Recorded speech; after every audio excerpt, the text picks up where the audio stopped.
पेशतर फतेह प्रवान करने। वाहिगुरु जी का खालसा, वाहिगुरु जी की फतेह। धन गुरु तेग बहादुर साहब जी के एक सलोक दी विचार थोड़े सामने रखन लगा। चिंता ताकी कीजिए जो अनहोनी होए, यह मार्ग संसार को नानक थिर नहीं कोय। करीबन अक्सर सत्संगियां दे दिमाग दे जो पहली पंक्ति दे अर्थ ने गुरबाणी व्याकरण दे ज्ञानी, ग्रामर दे ज्ञानी वो अर्थ नहीं मनते। चिंता ताकी कीजिए प्रश्नमयी वाक है, जो अनहोनी होए। मनुख दे अंदर चिंता है, किस गल दी? ये काम होना चाहिए, किधरे ऐसा ना होवे ना होवे। चिंता ऐसा नहीं होना चाहिए, किधरे ऐसा ना होवे कि हो जाए तो चिंता। चिंता इसे गल दी है। चिंता एक बोझ है, चिंता एक तनाव है।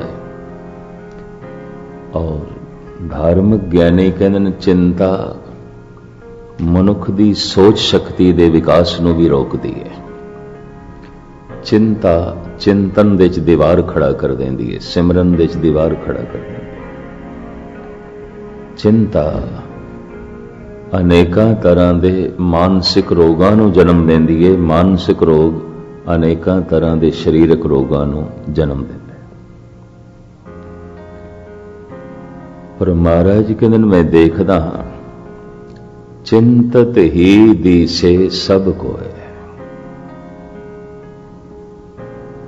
सब कोय दे मेरा सारे, चिंता सारियां नूं है। सब चिंता दे बोझ थले ने। किस चीज की चिंता मैं फिर खुलासा करा। ऐसा होना चाहिए, किधरे ऐसा ना होवे कि ना होवे। चिंता ऐसी घटना नहीं घटनी चाहिए, किधरे ऐसा ना होवे घट जाए। चिंता बस इस चीज की चिंता, ये नहीं होना चाहिए, पर किधरे ऐसा ना होवे हो जाए। चिंता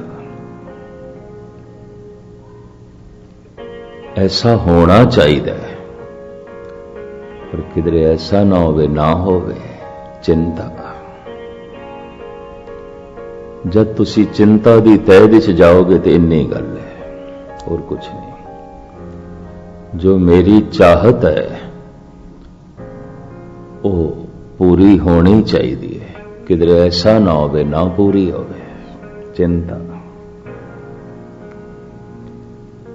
ऐसी घटना नहीं घटनी चाहिए, किधरे ऐसा ना होवे घट जाए। चिंता बस चिंता दे यही कारण है।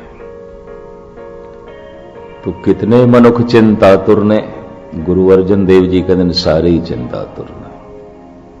चिंतत ही दिसे सब कोय। कोई कबूल करे ना करे, कोई मने ना मने। छोटी वड्डी भयंकर चिंता हर एक नूं है। चिंता मानसिक बोझ है, चिंता मानसिक तनाव है। चिंता चिंतन दे च बाधा खड़ी कर देंदी है, सिमरन दे च दीवार है। या इंज कह लो, परमात्मा ते मनुख दे विचकार अगर कोई दीवार है तो चिंता। चिंतन ते चिंता मनुख दे मत्थे ते प्रगट होंदा है, अखां दे च प्रगट होंदी। ये जो सतगुरु कहते हैं सारी चिंता तुरने, किस तरह देखे होवेगा? मत्थे देखे होंगे। अखां देखी होंगी। चिंतत ही दिसे सब कोय। धन गुरु तेग बहादुर साहब जी कहते ने चिंता ते तां कर जे कुछ अनहोनी होवे ते अनहोनी होंदी नहीं। यह अर्थ मैं थोड़े सामने रखन लगा। चिंता ताकि कीजिए, अच्छा कर चिंता जो अनहोनी हो। जेकर अनहोनी होवे तो सतगुरु ये कह रहे हैं अनहोनी ते होंदी नहीं। इस पंक्ति के अर्थ ये ने अनहोनी नहीं होंदी, होनहार ही होंदा है, होनी ही होंदी है, अनहोनी कुछ नहीं होंदी। पर मनुख कहंदा मेरे नाल किधरे अनहोनी ना हो जाए। अनहोनी जो नहीं होना चाहिए किधरे हो ना जाए। तो महाराज कहते जो नहीं होना चाहिए वो नहीं होता, होता ही नहीं। जो होना चाहिए वो ही होता है। जैसे एक दो उदाहरण दें। एक जवान कहता है मेरे ते बुढ़ेपा नहीं आना चाहिए, ये अनहोनी खेल नहीं आना चाहिए। कम से कम मेरे ते बुढ़ेपा नहीं आना चाहिए। पर उन्होंने कौन दसे बुढ़ेपा ते होना है, ये ते होनी है। होनी नू तो अनहोनी नहीं कर सकता ते अनहोनी नू तो होनी भी नहीं कर सकता। थोड़ी जी एकाग्रता बख्शोगे।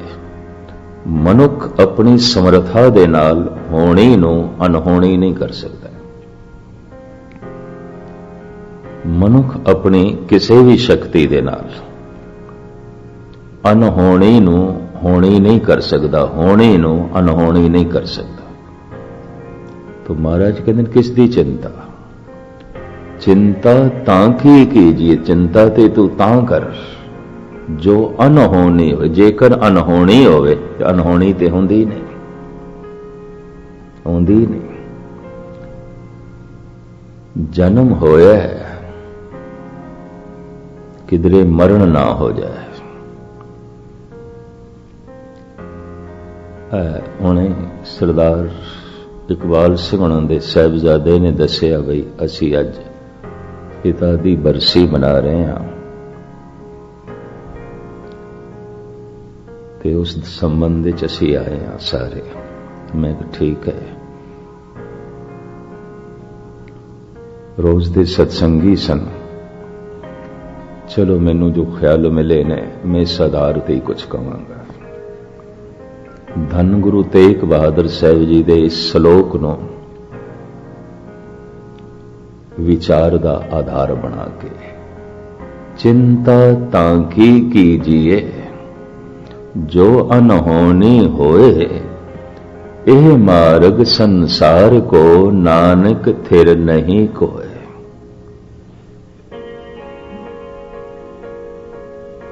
जो किधरे अनहोनी हो जाए ते चिंता कर। ते महाराज कहते अनहोनी ते होंदी नहीं। जन्म होया है होनी सी,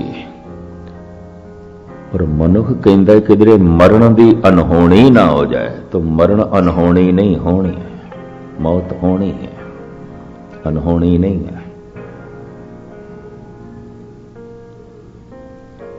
जवानी होई है, आई है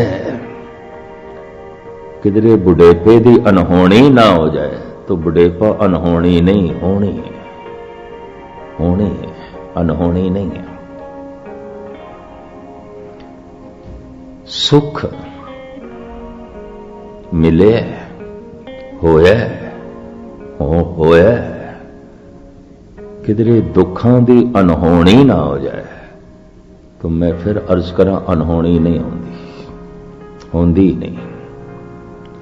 तां तो चिंता कर जे अनहोनी होवे। जो होवा होवत सो जाने, जो होया इते होना है। मैं एक दिन धम्मपद पढ़ रहा सी, महात्मा बुद्ध दा धर्म ग्रंथ। ਉਹ ਕਹਿੰਦੇ ਜਿਹਨੂੰ ਚਾਰ ਸਚਾਈਆਂ ਦਾ ਪਤਾ ਚੱਲ ਗਿਆ ਤੇ ਚਾਰ ਸਚਾਈਆਂ ਨੂੰ ਜਿਹਨੇ ਮੰਨ ਲਿਆ, ਉਹ ਕਹਿੰਦਾ ਮੇਰੀ ਦ੍ਰਿਸ਼ਟੀ 'ਚ ਉਹ ਬ੍ਰਹਮ ਗਿਆਨੀ ਹੈ, ਉਹ ਪੂਰਨ ਪੁਰਖ ਹੈ। ਉਸਨੇ ਜ਼ਿੰਦਗੀ ਦੇ ਤੱਤ ਸਾਰ ਨੂੰ ਲੱਭ ਲਿਆ, ਪ੍ਰਾਪਤ ਕਰ ਲਿਆ। ਪਰ ਗਜ਼ਬ ਦੀ ਗੱਲ ਇਹੀ ਕੁਝ ਗੁਰੂ ਗ੍ਰੰਥ ਸਾਹਿਬ ਨੇ ਆਖਿਆ, ਜੋ ਮਹਾਤਮਾ ਬੁੱਧ ਨੇ ਆਖਿਆ। ਫਿਰ ਮੈਂ ਸਮੇਂ ਸਾਰ ਵਿੱਚ ਦੇਖਿਆ, ਸਮੇਂ ਸਾਰ ਜੈਨੀਆਂ ਦਾ ਧਰਮ ਗ੍ਰੰਥ ਇਹੀ ਮਹਾਵੀਰ ਨੇ ਆਖਿਆ। ਫਿਰ ਸਹਿਜੇ ਸਹਿਜੇ ਮੈਂ ਹੈਰਾਨ ਹੋਇਆ, ਇਹੀ ਉਪਨਿਸ਼ਦਾਂ ਨੇ ਆਖਿਆ। ਭਾਰਤ ਦੇ ਸਾਰੇ ਪੈਗੰਬਰੀ ਪੁਰਸ਼ਾਂ ਦੀ ਸੋਚਣੀ ਇਹੀ ਹੈ, ਔਰ ਉਹ ਕਹਿ ਰਹੇ ਨੇ ਜਿਨ੍ਹਾਂ ਨੂੰ ਇਸ ਚਾਰ ਸਚਾਈਆਂ ਦਾ ਪਤਾ ਚੱਲ ਗਿਆ, ਸਤਵਾਦੀ ਹੈ, ਸਤਸੰਗੀ ਹੈ। ਤੇ ਜਿਸਨੇ ਇਹਨਾਂ ਚਾਰ ਸਚਾਈਆਂ ਨੂੰ ਕਬੂਲ ਕਰ ਲਿਆ, ਜਾਣ ਲਿਆ, ਕਬੂਲ ਕਰ ਲਿਆ। ਮੈਂ ਕਿਸੇ ਨੂੰ ਜਾਣਦਾ ਹਾਂ ਪਰ ਉਸ ਦੀ ਹੋਂਦ ਨੂੰ ਮੈਂ ਤਸਲੀਮ ਨਹੀਂ ਕਰਦਾ, ਮੈਂ ਨਹੀਂ ਮੰਨਦਾ। ਜਾਣਦਾ ਮੈਂ ਕੌਣ ਹੈ, ਪਰ ਜਾਣਦਿਆਂ ਹੋਇਆਂ ਵੀ ਮੈਂ ਉਸ ਦੀ ਹੋਂਦ ਨੂੰ ਤਸਲੀਮ ਨਹੀਂ ਕਰਦਾ, ਮੈਂ ਨਹੀਂ ਮੰਨਦਾ। ਜਾਣਨਾ, ਮੰਨਣਾ, ਇਹ ਦੋ ਅਲੱਗ-ਅਲੱਗ ਮਨੁੱਖੀ ਭਾਵਨਾਵਾਂ ਨੇ। ਹੁਣ ਮੈਂ ਅਰਜ਼ ਕਰਾਂ, ਜਿਹਨੂੰ ਮੈਂ ਜਾਣਦਾ ਹੀ ਨਹੀਂ, ਉਹ ਹੈ ਹੀ ਨਹੀਂ ਮੇਰੀ ਦੁਨੀਆ 'ਚ, ਉਹ ਹੈ ਹੀ ਨਹੀਂ। ਤੇ ਜਿਹਨੂੰ ਮੈਂ ਮੰਨਦਾ ਨਹੀਂ, ਉਹ ਨਹੀਂ ਹੈ ਮੇਰੀ ਦੁਨੀਆ 'ਚ, ਹੈ ਹੀ ਨਹੀਂ। ਭਾਵੇਂ ਹੋਵੇ, ਪਰ ਮੈਂ ਜਾਣਦਾ ਨਹੀਂ ਤਾਂ ਨਹੀਂ ਹੈ। ਭਾਵੇਂ ਹੋਵੇ, मैं मनदा नहीं तो नहीं है। थोड़ी जी हाँ दिमागी शक्ति ते जोर लाना पेगा। जो मेरी समझ दे च नहीं है, जो मेरी मनोत दे च नहीं है, जो मेरे चेते दे च नहीं है। भावें होवे, होण दे नाल की होंदा, मैं नहीं मनदा। होण दे नाल की मतलब है, क्योंकि मैं जानदा ही नहीं। होण दे नाल की मतलब है, क्योंकि मैं समझदा ही नहीं, मैं जानदा ही नहीं। जिसनों मैं नहीं जानदा, जिसनों मैं नहीं समझदा, वो नहीं है। भावें संसार विच बहुत कुछ है, बहुत कुछ है, पर जो मैं नहीं जानदा वो नहीं है, जो मैं नहीं मनदा वो नहीं है। होवेगा परमात्मा रोम रोम में होवे, मैं नहीं जानदा तो नहीं है, मैं नहीं मनदा तो नहीं है, कम से कम मेरी दुनिया ते नहीं है। होवेगा बुढ़ेपा, मैं नहीं जानदा तो नहीं है, मैं नहीं मनदा तो नहीं है। ये भी मैं अर्ज कर देना, जरूरी नहीं कि एक जवान बुढ़ेपे नूं इनकार करता है, बुढ़ा भी बुढ़ेपे नूं इनकार करता है। बहुते बुढ़े भी औखे हो जाते हैं, बुढ़ा क्यों आखे, इनकारी होवे बुढ़ेपा, मैं नहीं मनदा। होवेगा बुढ़ेपा, है बुढ़ेपा, मैं नहीं जानदा, मैं नहीं मनदा। होवेगी मौत, है मौत, मैं नहीं जानदा, मैं नहीं मनदा। जिसनों मैं जानदा नहीं है, जिसनों मैं मनदा नहीं है। संसार विच जो मैं जानदा नहीं, कम से कम मेरी दुनिया च वो नहीं है। होवेगा संसार च, मैं जानदा ही नहीं है। होवेगा संसार च, मैं मनदा ही नहीं है। भावें परमात्मा होवे, मैं जानदा ही नहीं तो नहीं है। मैं अर्ज करा, जगत विच बहुत थोड़े जिहा मनुख ने जो जानते हैं, ते उन्हां जानन वालियां च थोड़े जिहा मनुख ने जो मनते हैं। जानना मनना दो अलग अलग अवस्थावां ने। कई दफा मनुख जान लेंदा है, मनदा नहीं, ये भी मैं अर्ज कर दिया। ते कई दफा मनदा है, जानदा नहीं, वो अंधी मनोत आउंदी है, उन्होंने कहंदे अंधी मनोत। मनदा ते है, जानदा कख भी नहीं। अंधी मनोत। जानदा है मनदा नहीं तो जाने हुए नाल संबंध नहीं जुड़ता, जाने हुए नाल रिश्ता नहीं जुड़ता, जाने हुए दे नेड़े नहीं जानदा। इसनूं मैं फिर दोहरा दियां, जो मैं नहीं जानदा नहीं है, जो मैं नहीं समझदा नहीं है, जो मैं नहीं मनदा नहीं है, जो मेरे चेते दे च नहीं है, जो मेरी समझ दे च नहीं है। ये भी मैं अर्ज कर दिया, भावें होवे पर मेरी समझ च नहीं है तो नहीं है। पशुओं की समझ दे च नहीं है तो परमात्मा नहीं है, पशुओं की समझ दे च नहीं है तो परिवार नहीं है। नानके दादके सौरे पशुओं दे च नहीं, भावें हैं पर समझ नहीं तो नहीं है। ना दादकियां दी प्रणाली, ना नानकियां दी, ना सौरियां दी। भावें है पर समझ नहीं तो नहीं है। गल स्पष्ट है। जिस दी मैनू समझ नहीं, जिन्हों मैं जानदा नहीं है, और जिन्हों मैं मनदा नहीं तो जो मेरी सिमरती च नहीं, जो मेरे चेते च नहीं है। गुरुद्वारे आने का पता मतलब की है? परमात्मा समझ दे च आ जाए, परमात्मा चेते दे च आ जाए, परमात्मा मनोत दे च आ जाए, मन लवे, जान लवे, मन लवे, चेते कर लवे, बस इन्नी गल। पहला पड़ाव जान लवे, जान लवे। मन्नेगा बाद ने ते मनना अंधा होएगा। जान लवे पहले जानकारी। क्यों? जो मैं जानदा नहीं होता है ही नहीं। होवेगा कम से कम मेरी दुनिया च नहीं, क्योंकि मैं जानदा ही नहीं, मैनू पता ही नहीं। जिसनों मैं जानदा नहीं वो नहीं है, जिसनों मैं मनदा नहीं वो नहीं है, मेरी दुनिया च नहीं है। तो थोड़े जिहा मनुख ने जो जानते ने और बहुत थोड़े मनुख ने जो मनते ने। जानन वालियां दी भी इतनी वड्डी महिमा नहीं मन्नी, जिन्हां ने जान के मन लिया उन्हां दी महिमा बड़ी बयान की थी महाराज ने। मन्ने की गत कही न जाए, जे को कहे पछे पछताए। जिन्हें मन लिया ओदी महिमा बयान नहीं कर सकते। होते महान महान। तो मैं एक दफा फिर दोहरा दिया ते अगे चला। जिन्हों मैं जानदा नहीं है, जिन्हों मैं समझदा नहीं है, कम से कम मेरी दुनिया च नहीं है। जिन्हों मैं मनदा नहीं है, जो मेरे चेते च नहीं है। भावें रोम रोम दे च परमात्मा है, मेरी समझ दे च नहीं तो नहीं है। भावें जर्रे जर्रे दे च परमात्मा है, पर मेरे चेते च नहीं तो नहीं है, मेरी समझ दे च नहीं तो नहीं है। जितनी मनुख दी समझ वधदी है उतना ही मनुख दा संसार वधदा है। जितनी मनुख दी समझ वधदी है उतना ही उसका परमात्मा है। किसे दा परमात्मा चूहा भी होवेगा, चूहियां दी भी पूजा है। गणेश दी सवारी चूहा, लोकी चूहियां दी भी पूजा करते। किसी का परमात्मा सप होवेगा तो नाग पंचमी एक बड़ा वड्डा त्योहार है। सप भगवान, नाग देवता, नाग भगवान, तो सपां दी भी पूजा है।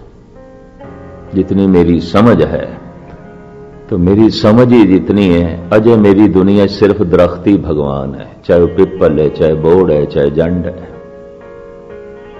अजय मेरी इतनी समझ है। जो मेरी समझ च है और अजय मेरी इतनी समझ है, बस वगदा होया दरिया ही परमात्मा है, होर कुछ नहीं। मैं उन्हों ही मत्था टेक लेना, ओदी पूजा कर लेना। अजय मैनू इतनी समझ है, जिहड़ा बंदा है इहदे च बड़े गुण ने, बस यही रब है, यही परमात्मा है। किसी दी पूजा है। जितनी मेरी समझ है उतना ही मेरा रब है। मेरी समझ सीमित है तो मेरा रब भी छोटा है। मैनू समझ ही कोई नहीं तो मेरी दुनिया च रब है भी कोई नहीं। परमात्मा नहीं। होवेगा परमात्मा, है परमात्मा, जर्रे जर्रे च है, मेरी समझ च नहीं तो नहीं है। परमात्मा तो बिना कुछ भी नहीं, पर मेरी चेते च नहीं है तो नहीं है, मेरी मनोत दे च नहीं तो नहीं है, मेरे मनन दे च नहीं। तो चार परबल सचाइयां ने। महात्मा बुद्ध कहते हैं जिहड़ा इसनूं जान लवे वो ब्रह्म ज्ञानी।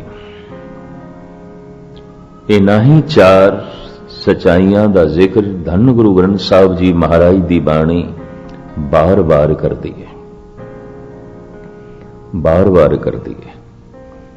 और गुरु तेग बहादुर साहब जी का यह श्लोक, दो पंक्तियां का श्लोक, इंज कह लो सारा सागर ज्ञान का गागर विच है। इन्हां दो पंक्तियां च है, चिंता तां की कीजिए जो अनहोनी। चिंता ते तां करो, उसदी कर जो अनहोनी। घटना घट जाए, अनहोना कुछ है ही नहीं, कुछ भी अनहोना नहीं। पर चिंता क्यों? ऐसा होना चाहिए, किधरे ऐसा ना होवे, ना होवे, ना होवे। तो जो नहीं होता वही नहीं होता, तो क्यों चिंता करता है? ऐसा नहीं होना चाहिए, किधरे ऐसा ना होवे, हो जाए तो चिंता। तू क्यों चिंता करता है? जो होना है वही होता है, तुम केड़ी गल दी चिंता? चिंता तांकी कीजिए जो अनहोनी हो। चिंता ते तां कर जे अनहोनी होवे, अनहोनी कुछ है ही नहीं, कुछ भी अनहोनी नहीं है।